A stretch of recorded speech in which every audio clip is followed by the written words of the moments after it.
Ahoj, Starky. Vieš čo, chcela som ťa len poprosiť, že by som šla s tou Starkou zajtra plávať, že či by si jej povedal, že ešte to upresnil, aby sme ho bavili, že asi hej, a keď sa na mňa nemôžeš pozerať, tak na čo sem chodíš? Že by sme sa o 4:00 počkali pre normálne vo vestibule. Hej? Dobre, dobre. Díky. Ahoj. Odpoveď, že ti nemám kto opravdávať.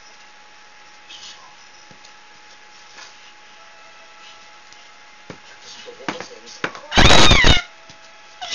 Choď už. Daj tým deťom jesť, hovorím. Pošla si sa pani doktorku, nie?